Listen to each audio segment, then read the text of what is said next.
Topic है, ये topic है बाबू कि classification of matter based on chemical state. इसका मतलब है कि रासायनिक अवस्था के अनुसार पदार्थ का वर्गीकरण। पिछले क्लास हम लोग पढ़े थे कि पदार्थ का भौतिक अवस्था सॉलिड, लिक्विड, गैस, प्लाज्मा और बोन्स आइंस्टीन कंडेंसेट होता है। समझ गया? मेनली कहा जाता है 3 ही होता है, लेकिन 2 उसमें जोड़ दिया जाता है, प्लाज्मा और बीईसी अलग से, क्योंकि वो भी एक प्रकार का क्या है, पदार्थ का भौतिक अवस्था होता है। अब यहाँ पर कहा गया है कि क्लासिफिकेशन ऑफ मैटर में, इसमें हम लोग स्टडी क्या चीज के बारे में करते हैं, तो chemical state of matter classification system attempt to classify element और compound and their chemical functional structure properties. देखिए, जब भी केमिकल स्टेट ऑफ मैटर की बात की जाती है तो यहाँ पर कहा जाता है कि पदार्थों को हम लोग बंटवारा किए, वर्गीकरण मतलब बंटवारा होता है, समझ गए, या अलग अलग जिसको कह सकते हैं। तो वर्गीकरण किया गया है आपका रासायनिक अवस्था के अनुसार पदार्थ का। तब उसमें कहा जाता है कि इसमें हम एलिमेंट्स, कंपाउंड और उसके केमिकल फंक्शनल स्ट्रक्चर और प्रॉपर्टीज को अध्ययन करते हैं। यानी कि केमिकल प्रॉपर्टीज हो गया, उसके फंक्शन के बारे में पढ़ते हैं, उसके प्रॉपर्टीज के बारे में पढ़ते हैं और स्ट्रक्चर के बारे में पढ़ते हैं। तो ये सब बताने के लिए आपको यहाँ पर कुछ देखिए डायग्राम बताया गया है। जनरली आपके पास मैटर यहाँ पे है, मैटर को हम लोग क्या बोलते हैं भैया, पदार्थ। अब ये जो पदार्थ आपके पास होते हैं, ये पदार्थ को 2 भागों में बांटा गया है। एक बांटा गया आपके पास जिसको हम कहते हैं भौतिक अवस्था, और दूसरा भाग होता है आपके पास रासायनिक अवस्था। यानी पदार्थ को जब 2 भागों में बांटा गया तो यहाँ पर पता चलता है कि भौतिक अवस्था में आपको पढ़ा दिया गया है ABC, यानी सॉलिड, लिक्विड और गैस। तो सॉलिड, लिक्विड, गैस पदार्थ का भौतिक अवस्था आते हैं, जिसको हम लोग स्टडी कर चुके हैं। अब पढ़ना हम लोग को क्या है, ये केमिकल स्टेट यानी कि रासायनिक अवस्था। तो पदार्थ का जो रासायनिक अवस्था होते हैं, यानी रसायन के बारे में यहाँ पर आपको पढ़ना है ज्यादातर, केमिकल के बारे में ज्यादातर आपको पढ़ना है। कि जैसे मान लिया जाए कि C6H6 एक केमिकल है, बेंजीन एक क्या है, केमिकल है। तो वो बेंजीन किस अवस्था में पाए जाते हैं, मॉलिक्यूल में, कंपाउंड में, कि वो आपका होमोजेनियस मिक्सचर में, सॉलिड में, लिक्विड में। यानी कि इसका एप्लीकेशन हम लोग कहाँ पर करते हैं, केमिकल स्टेट में। अब देखिए, रासायनिक अवस्था को 2 भागों में बांटा गया भैया। एक प्योर सब्सटेंस, समझ गए, प्योर सब्सटेंस कहने का मतलब होता है एकदम शुद्ध पदार्थ, जिसको सील कहते हैं, समझ गए। जैसे देखिए, कोई चीज आप किनने के लिए जाते हैं, सील लगा हुआ रहता तो कहते ना है कि नहीं बहुत ही शुद्ध पदार्थ है, इसमें कोई मिलावटी का चांस नहीं है। यानी कि एकदम प्योर मैटर की बात किया जाता है, यानी शुद्ध पदार्थ की। और एक होता है अशुद्ध पदार्थ, यानी कि अनप्योर या इम्प्योर भी कहा जाता है। तो अनप्योर सब्सटेंस को क्या बोलते हैं, मिक्सचर। अब मिक्सचर जो होता है आपका एक प्रकार का क्या होता है, अशुद्ध पदार्थ होते हैं, और मिक्सचर को क्या कहते हैं, मिश्रण। अब मिक्सचर कहने का मतलब आप देखे होंगे कि जब आप मिक्सचर 10 रुपया वाला किनते हैं तो उसमें ऐसा नहीं है कि खाली सेवे रहता है, उसमें बेदामो डालल रहता है, मूंग के दालों डालल रहता है, और कुछ लमका गोलका डालल रहता है, समझ गए ना, इतना कुछ ही तो रहता है। अरे लंबे लंबे नहीं कुछ रहता है, अब कुछ बोलता है, हमको नाम नहीं पता। अब देखिए, प्योर सब्सटेंस को भाग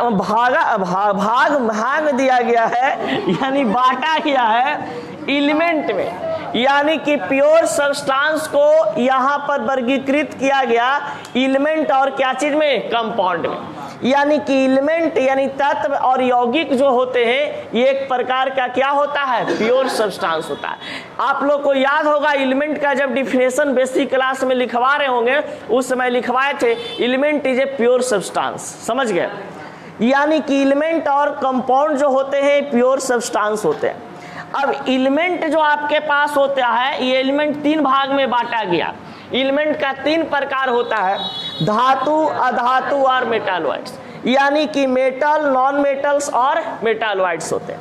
कंपाउंड की बात करते हैं तो कंपाउंड हमारे पास दो प्रकार का होता है, एक ऑर्गेनिक जिसमें कार्बन और हाइड्रोजन की उपस्थिति होती है, उसे हम कार्बनिक कंपाउंड कहते हैं या कह सकते हैं ऑर्गेनिक कंपाउंड, और एक होता है इनऑर्गेनिक कंपाउंड, जैसे जिसमें कहा जाता है कि कार्बन हाइड्रोजन के साथ कुछ और चीज का उपस्थिति होता है, जैसे NH3 हो गया, H2O हो गया, CO2 हो गया।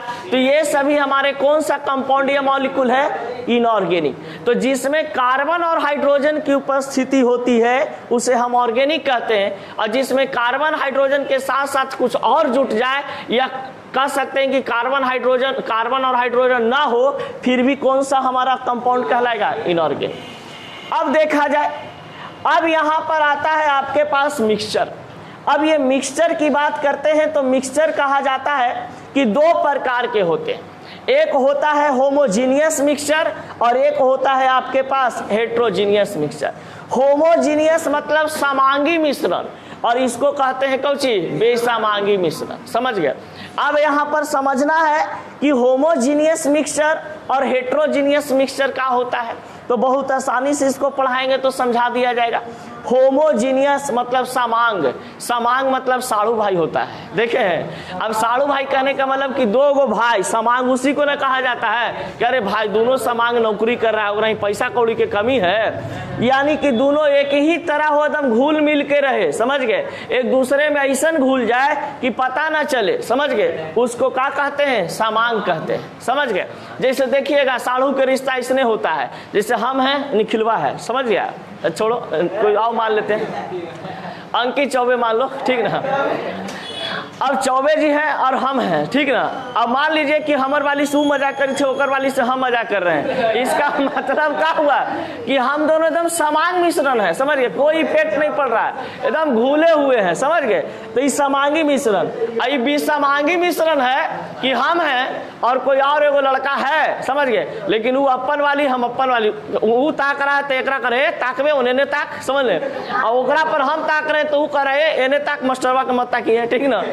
इसका मतलब है कि ये कौन सा मिक्सचर हो गया? हेट्रोजीनियस, माने पूर्ण रूप से जो ना घुले उसे हम विसमांगी कहते हैं, और जो पूर्ण रूप से घुल जाए उसको क्या कहते हैं? समांग। अब बताइए, पानी में चीनी घोलते हैं तो पता चलता है कि चीनी घुलल है, या पानी में नमक घोलिए तो पता चलता है, तो किस प्रकार का? समांगी। अब विसमांगी, पानी में हम मिट्टी को घोल दे तो पता चलेगा मट्टी घोरल हो रहे, ठीक ना। पानी में अगर हम हिल के घोर दे, समझ गए, नली के जो कादो होता है उसको घोर दे, तो बताइए वो पता चलेगा कि नहीं चलेगा? तो कुछ कुछ पदार्थ ऐसा ही होता है जो घुलता है लेकिन कम मात्रा में घुलता है और पता चल जाता है, उसे क्या कहते हैं? विसमांग। यहाँ तक कोई दिक्कत समझ में आया? नहीं भी आया हो तो कोई दिक्कत नहीं, इसको सबको अलग अलग से हम एक्सप्लेन करेंगे। प्योर मतलब होता है भैया शुद्ध, प्योर मतलब शुद्ध। यानी देखिए, जैसे मान लिया जाए कहीं आप घी लेने के लिए जा रहे हैं, समझ गए, अब घी लेते हैं और उसमें मान लीजिए कि घी के साथ डलडा मिला दे, समझ गए, तो बताइए कि वो घी शुद्ध है कि अशुद्ध है? अशुद्ध है। यानी एक घी का कण और एक डालडा का कण मिल चुका है, यानी कि वो एक प्रकार का क्या चीज हो गया? अशुद्ध पदार्थ। लेकिन यहाँ पर कहा जा रहा है क्या चीज कि एकदम शुद्ध पदार्थ होना चाहिए, तो शुद्ध पदार्थ में एक ही प्रकार के कण होंगे, यानी एक ही प्रकार के पदार्थ से बना होगा। तो यही चीज यहाँ पर बोला है कि material containing only one substance is called pure substance, यानी कि वैसा कोई पदार्थ या वैसा कोई सामान जो केवल एक ही प्रकार के अणु से, परमाणु से, कण से मिलकर के बना हो, उसे हम क्या कहते हैं? शुद्ध पदार्थ। It is a made up of only one substance, इसको बनाने में जो शुद्ध पदार्थ होगा उसको बनाने में एकदम कहा जाता है क्या चीज कि एक ही प्रकार के पदार्थ का उपयोग किया जाता है। ज्यादा पदार्थ का अगर उपयोग कर देते हैं तो उसमें गड़बड़ घोटाला हो जाता है।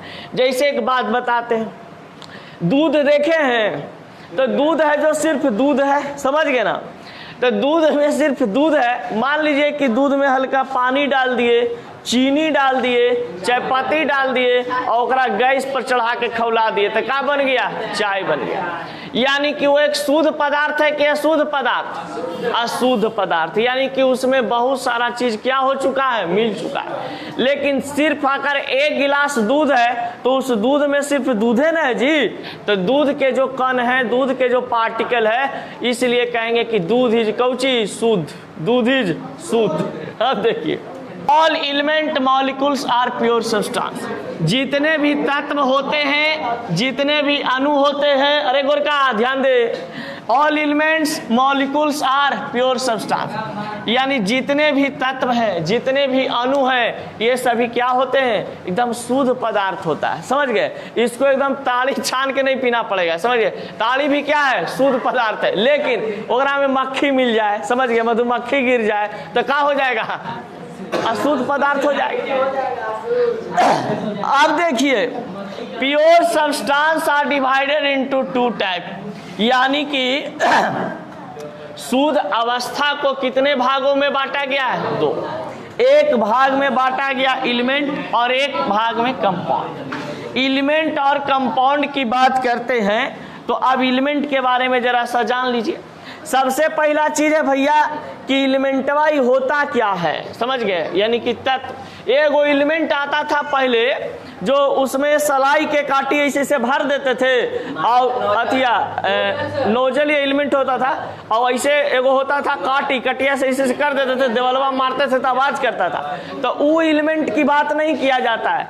जब हम 6th क्लास में थे और जब हिंदी मीडियम से इंग्लिश मीडियम में आए थे डायरेक्ट, तो वहां पर 6th क्लास के सिलेबस में एलिमेंट पढ़ाया जा रहा था। हमारे दिमाग में चल रहा था वही वाला एलिमेंट, जैसे गौवा मारते थे ना, वही वाला कि एलिमेंट ही वही वाला जो आवाज करे। समझ गए?